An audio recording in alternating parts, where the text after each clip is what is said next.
sweet fulfill. Will fulfill the treasure of thy love. Ay, fill it full with wills, and my will one. In things of great receipt with ease we prove.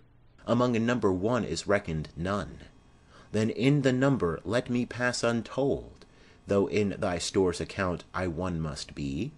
For nothing hold me, so it please thee hold, that nothing me, a something sweet to thee. Make but my name thy love, and love that still, and then thou lov'st me, for my name is Will. End of chapter 136. Chapter 137.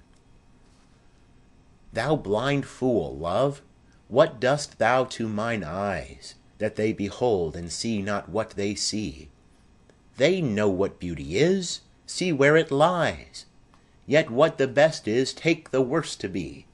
If eyes corrupt by over-partial looks be anchored in the bay where all men ride, why of eyes' falsehood hast thou forged hooks whereto the judgment of my heart is tied? Why should my heart think that a several plot which my heart knows the wide world's commonplace? Or mine eyes seeing this, say this is not to put fair truth upon so foul a face? In things right true my heart and eyes have erred, and to this false plague are they now transferred. End of chapter 137. Chapter 138. When my love swears that she is made of truth, I do believe her, though I know she lies, that she might think me some untutored youth, unlearned in the world's false subtleties, thus vainly thinking that she thinks me young, although she knows my days are past the best. Simply I credit her false speaking tongue. On both sides thus is simple truth suppressed. But wherefore says she not she is unjust? And wherefore say not I that I am old? O love's best habit is in seeming trust, and age in love loves not to have years told. Therefore I lie with her, and she with me, and in our faults by lies we flattered be. End of chapter 138.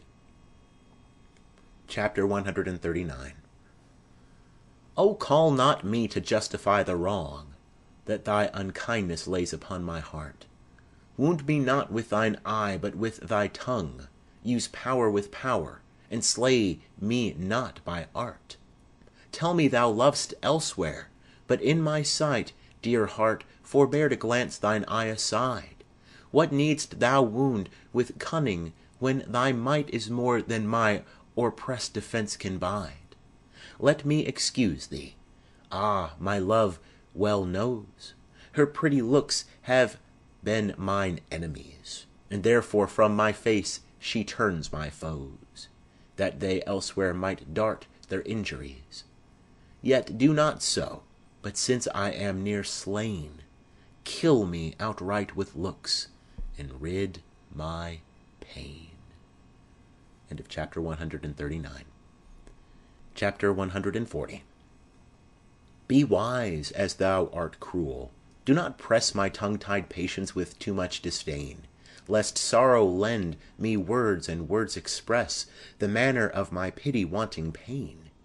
If I might teach thee wit, better it were, though not to love, yet love to tell me so, as testy sick men when their deaths be near, no news but health from their physicians know. For if I should despair, I should grow mad, and in my madness might speak ill of thee. Now this ill-resting world is grown so bad, mad slanderers by mad ears believe it be, that I may not be so, nor thou belied. Bear thine eyes straight, though thy proud heart go wide. End of chapter 140. Chapter 141. In faith I do not love thee with mine eyes, for they in thee 1,000 errors note. But 'tis my heart that loves what they despise, who in despite of you is pleased to dote.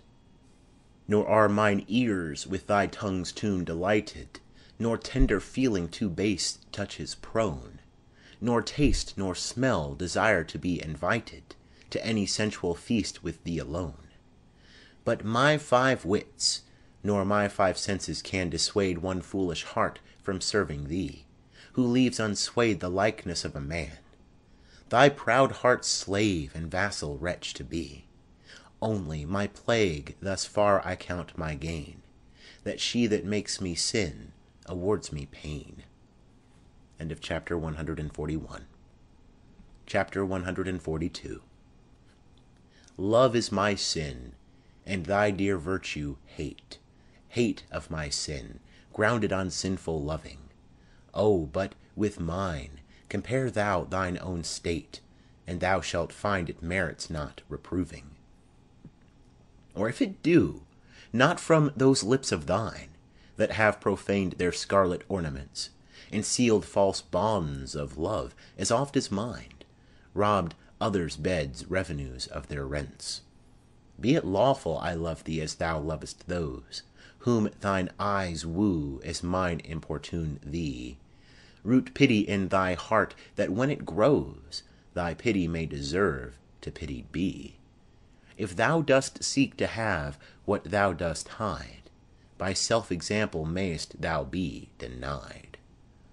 End of chapter 142. Chapter 143.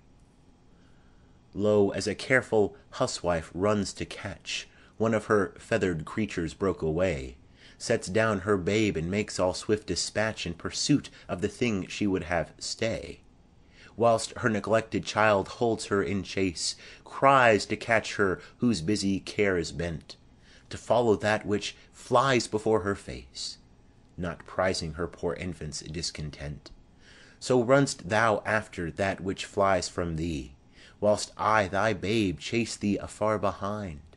But if thou catch thy hope, turn back to me, and play the mother's part, kiss me, be kind. So will I pray that thou mayst have thy will, if thou turn back in my loud crying still. End of chapter 143.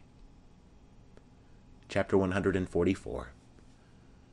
2 loves I have of comfort and despair, which like 2 spirits do suggest me still. The better angel is a man right fair, the worser spirit a woman coloured ill. To win me soon to hell my female evil tempteth my better angel from my side, and would corrupt my saint to be a devil, wooing his purity with her foul pride. And whether that my angel be turned fiend, suspect I may, yet not directly tell, but being both from me both to each friend, I guess one angel in another's hell. Yet this shall I ne'er know but live in doubt, till my bad angel fire my good one out. End of chapter 144. Chapter 145. Those lips that love's own hand did make breathed forth the sound that said, I hate, to me that languished for her sake. But when she saw my woeful state, straight in her heart did mercy come, chiding that tongue that ever sweet was used in giving gentle doom, and taught it thus anew to greet. I hate, she altered with an end, that followed it as gentle day doth follow night, who like a fiend from heaven to hell is flown away. I hate, from hate away she threw, and saved my life, saying, not you. End of chapter 145. Chapter 146. Poor soul, the centre of my sinful earth, these rebel powers array. Why dost thou pine within and suffer dearth, painting thy outward walls so costly gay? Why so large cost having so short a lease dost thou upon thy fading mansion spend? Shall worms, inheritors of this excess, eat up thy charge? Is this thy body's end? Then, soul, live thou upon thy servant's loss, and let that pine to aggravate thy store. buy terms divine in selling our